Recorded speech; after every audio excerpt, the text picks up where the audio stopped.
Lee Daniels, bitch, where are you at? Get in the paint. Get in the booth. Where have you been? Like, it's time for another series, girl. Stop playing with us. You better link up with Zeus or Tubi or something and make shit count, make shit work.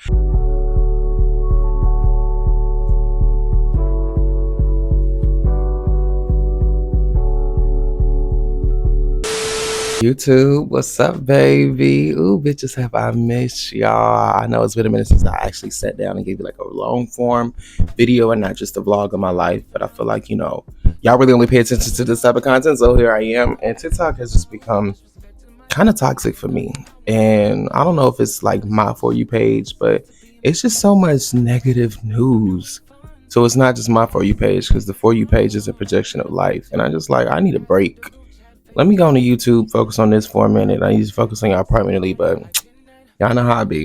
Y'all know how I be. Y'all know how I be. I'm not even going to promise consistency. I'm just going to promise live in this moment, okay? Take this moment in, because I want to talk about the whole Keke Palmer situation with Southern Fried Rice, child. Now, there were two things I was not expecting to see in the headlines when I woke up Monday morning. One was Tyler, the Creator, and one was Keke Palmer.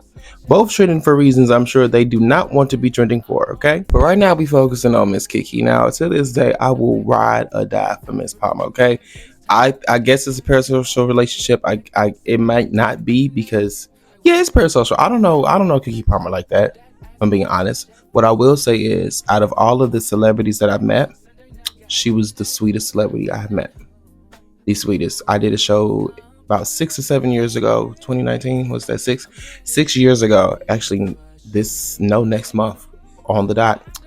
And she came to my show because her parents were in the same show 20 years prior before I was doing it at the Black Ensemble. She came to everyone's dressing rooms, just congratulated us, gave us so many nice compliments, and just had such positive energy.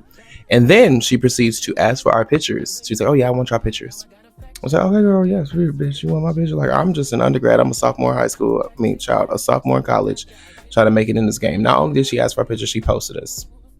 She was and it's still up there. If you go back to November 2019, I'm still in one of those photo dumps. But regardless of Instagram, she was definitely the sweetest celebrity I've met to this day. And not only that, I'm from the South suburbs. She's from the South suburbs. She from Robbins, bitch. I'm from Park Forest. My daddy from the city, so I'm like a hybrid. She's definitely a Robbins girl through and through, and her story is just inspirational to anybody, let alone it's inspirational to somebody from the same area doing the same exact thing, and has been doing the same exact thing since I was about the same age. Definitely not on the same level, but I've definitely been acting since I was about 5. Just haven't reached the level of success with Keke, but she still gives me and a lot of the other girls inspiration, period. She is a talented young Black woman who is still finding herself in this world and in this life. And I think this leads me to my next point, is that we have given Keke a lot of responsibility for some reason. It's something about the way she talk. It's something about her tone. It gives auntie. But Keke's only, I believe, 34, 35, maybe 36. Her son is only 2 or 3 years old. When you're that young, and no, I'm not one of those Gen Zers who thinks that, people act younger for their age, but I definitely do think 35 and under is still relatively young to have so much social responsibility.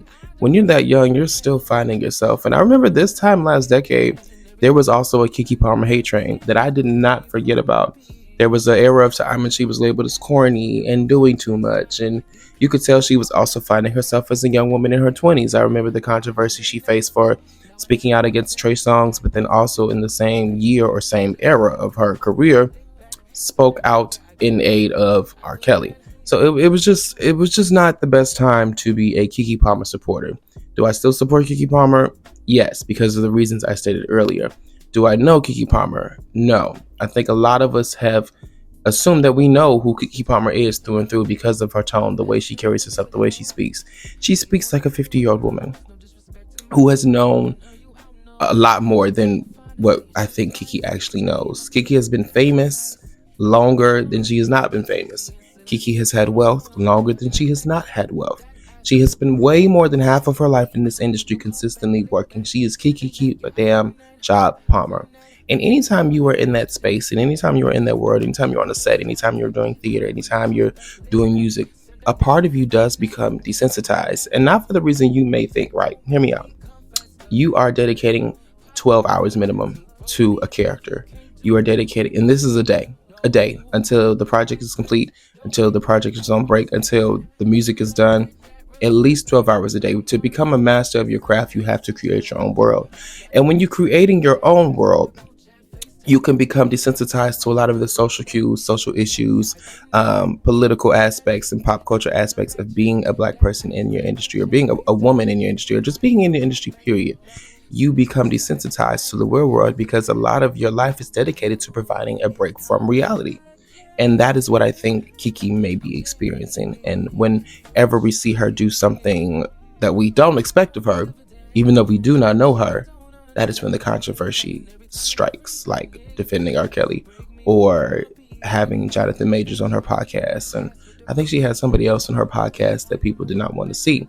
But what I will say is I can tell Keke Palmer definitely listens to the public and her ears to the streets now. I feel like her ears always been to the streets, maybe, but there's proof in the pudding that she's definitely had her ear to the streets now, because she did not release the Jonathan Majors interview after we said we don't want that shit. And I believe she pushed back this Southern Fried Rice series a couple hours after the public was like, oh, hell no, we don't want this. And here's the thing. This is Key TV Network. It's not a Keke Palmer series. This is a series that she executive produced. And so she released a statement. Hey, you guys, I don't want to take up too much of your time, but I wanted to chop it up real quick about this series called Southern Fried Rice that's premiering on Key TV that is receiving some controversial feedback. Now, Southern Fried Rice was created by Nakia Stevens, and while I can't speak to her inspiration for the show, I can speak to her dedication as a creative. I mean, Nakia has written, show ran, and produced 4 shows alongside her Damn Right Originals team with Key TV. And Key TV has proudly invested over $500,000 on her creations. And I say that because it's not easy to obtain that kind of investment. And Key TV, this is the ethos of the company. It's a network not just because it has stars and shows or has talent, but because it's about the people who create the shows and connecting them. I mean, we have Alex King, a Black queer creator that made the short film Keep Me in Mind. We have Antoine Lachey, who created the horror story Blue Forest. We have Cousin M, by father and son duo Rosero and Eric McCoy. Chelsea Sanders, who created Make It Make Sense and Unlabeled by Lawrence Murray. Chelsea also did Dear Kiki. Look, what you like is subjective, but the support of Black creatives is not. And it's a task that Key TV takes on with pride, because if you want to be a creative, you have to be able to create. And that takes money. And it's Key TV's mission to find the funds for you to be in practice, for you to experience trial and error, and to take your projects off the page and get more than one chance to do it in action. So whether you like it all or some or none, I say give these creators a chance to grow as we continue to grow in supporting them. So God bless you guys. And like I said, Nakia has Southern Fried Rice that's coming out most recently, but she has Nepotista, Ho and Tails, and Psychology of Fuckboys. That's also some great stuff for you to check out. Take care. Thanks for listening. Holla at your girl. And with that statement, you can hear, I ain't write this shit. That's all it came down to. That's all I heard. I ain't write it. What the hell are y'all mad at me? I'm giving Black folks jobs. That's the synopsis of the statement. Okay, people like to say what they want to say about it, but that's all I heard. I ain't write this shit. I'm trying to get Black folks jobs, because there ain't a lot of jobs for Black folks, especially in this industry. And you know what? I respect her for saying something, putting a face to the visual, putting a face to the issues, putting a face to the apology. If you want to call it that, so soon. I do. I love Keke. This video is slightly biased, I have to admit. However, just because you love somebody don't mean you can't keep them accountable, and don't mean you can't help them try to further recognize their power and their influence, and how that can aid them, or in this week, not really aid them. And I think a TV show about an Asian woman going to a HBCU with a black scent and bamboo earrings within the first 30 seconds of the trailer, I don't think we need that. And my initial reaction, if I'm being honest, was, what the hell is this shit? And I say that because I can tell I am not its demographic. I don't think I am. I don't want to watch a show based around somebody who is minority. And as you know, minorities tend to receive more scholars and more aid on the college campuses that they attend. So my quickest assumption is that, oh, this girl probably has a full ride to a HBCU, while her Black peers do not, because they are the majority on those campuses. We've seen it. That's why a lot of non-POCs or non-Black folks go to HBCUs. They receive more aid. It's just the truth. And also, I initially thought about the Asian community's influence on the Black community on a physical and capitalistic aspect. We have the beauty supplies, we have the nail shops, we even have some gas stations, and of course the restaurants that hold space in Black neighborhoods. But when it's time to fight for those Black neighborhoods on a social aspect and a political aspect, they are rarely found. And I'm just like, do I want to see a fictional storyline where there's an Asian woman holding space in the black community at an HBCU, which historically was the colleges we were forced to create because we were not allowed in the colleges that America first formed. Do I want to see that? I don't think I do. I don't think this is for me. I wrap that up to say the show is not for me. I'm not gonna sit here and drag it. I'm just gonna sit here and explain my thoughts when I saw the trailer. But I will say I talked to two of the students at my university, and they were like, "Well, we don't see the big deal about it. We know that there are people who are not black who go to HBCUs, and this is someone's reality. It's not that big of a deal." I agree, it's not that big a deal. And yes, that is somebody's reality. But under this regime and under this climate, from the entertainment aspects to the political aspect, black people are losing more and more representation and rights every single day. Next month, food stamps are about to get cut off. And although black people are not the highest intakers of food stamps when it comes to race, we're up in the top three. It's whites, blacks, Hispanics. You know what I'm saying? So we're living in a world where our people are struggling to truly eat. Healthcare premiums are about to skyrocket. So we're struggling to take care of ourselves, and Medicaid is no longer an option, right? And all those three aspects affect my community heavily. Why would I want to see a TV show dedicated to a young lady who represents a community that historically has not supported black people, but has always supported taking black people's capital? Just a question. And no, I have not fact checked this next point. Apparently, I did not know that a large portion of the Asian community in America voted against affirmative action because too many black people were taking up spaces in PWIs and other fields. I don't know if that's true or not, but if it is, that's another reason why I believe this show was not intended for me. Right. And then two, I just feel like with Keke Palmer is so talented and her story is so one of a kind. The first thing I would have expected to go viral from KTV, and I know she has produced many series before this is not the network's first series, is a story based on her life. And she did that, last decade loosely. But I really want to see the nitty gritty. How did you all do it? How did your parents believe in you so that they quit their jobs and moved to California, and you were not an only child? And you moved from Robbins, bitch.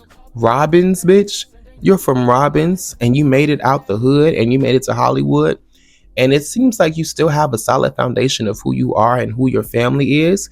How did your family do that? That's what I wanted to see, And I'm an actor, so it would have been nice to take part in something like that. No shade. But there's so many more stories. Even if you remix the story a little bit, just a tiny bit. Like maybe if the girl was Blasian and was more in tune with her Asian side and wanted to go to a HBCU because she lacked her experience with her black side for whatever reason. Maybe she's not close to her black family. Like I said, I knew a girl, I'm not going to say her name, sweet girl, love her to this day. She, at the time, was more in tune to her whiteness because she was somewhat estranged from her black side of family. Me going to HBCU, Chicago State, she went to Chicago State and she just was struggling to find her way a little bit. Like for the most part, she fit in just fine. But like, for instance, she would not say the N-word because she, at the time, identified more with her white side. And that's okay. I feel like, hell, that's using your white passing privilege to do the right thing, to not say the N-word. But I would have loved to seen a storyline like that because that is also a lot of people's reality. A lot of people go to HBCUs, blacks included, because they struggle to identify with black culture on the African American level, on the Solanian level. And it would have been nice to see that. One of my big ideas, I'm just putting it in the air, so if somebody steals this, I know you stole it from me, bitch. The HBCU cheer culture is growing at a high rate. Not only that, the male cheerleaders in HBCU culture are increasing at a high rate. As somebody who was the only boy on my team for 2 years, it would have been nice to see like a Bring It On-esque inspired show from the male aspect, because Bring It On never had a male character as the lead of the show. And as you've seen, like a lot of these cheer teams now have male captains, like I believe Morehouse does. I know Winston-Salem did for a couple of years. I don't know if that young man is still there. I know I was holding it down, but I wasn't the captain. It would have been nice to see that, like a male black cheerleader on an HBCU campus struggling to deal with the homophobia that he faces with his culture in his campus. Also dealing with the stigmas associated with being a male cheerleader, or, why this and why not football, just to see, where that goes. That would have been nice to see as well. I'm just putting out ideas out there. Kiki, girl, call me. I know your auntie, girl. But yeah, I just feel like we've lost so many TV shows. Lovecraft is gone. Insecure gone. Girlfriends, gone. Never got the ending it deserved. Never got the movie it deserved. Even though Sex and the City got 2 movies and spinoff, still gone. Boomerang, really good TV show that I think was so slept on, is gone. Gone. She's gone. She's not coming back. And I loved Boomerang. Boomerang was so progressive, and it was on BET. Like, to have a BET series that was so progressive and ahead of its time with the topics it talked about and was consistent with its quality of work, I was kind of heartbroken to see Boomerang go away. She's got to have it. Gone. Harlem came and went, and Harlem was a hit, bitch. Like, all of these TV shows centered around Black culture are no longer with us. Star. I mean, Star. Y'all know Star. I love Star, but the lead was not Black. But Star is gone. Star is gone. Empire also gone. Lee Daniels, bitch, where are you at? Get in the paint. Get in the booth. Where have you been? Like, it's time for another series, girl. Stop playing with us. You better link up with Zeus or Tubi or something and make shit count, make shit work. But I will say there is so much Black art being created, and I don't want us to think that, it's not. But you just got to find it now. It's not so much in our face anymore, as we know everybody been stripping diversity, equity, inclusion. So the Black art is there. It's just not in our face. I just did 3 films this year. All 3 of them had Black directors. 2 of them are features. One of them just got placed in the HBCU Film Festival. Another one is my first SAG feature. Another one is produced and directed by the great Cassandra Bell. So, like, there is Black work. I'm a part of the Black art and the Black art movement.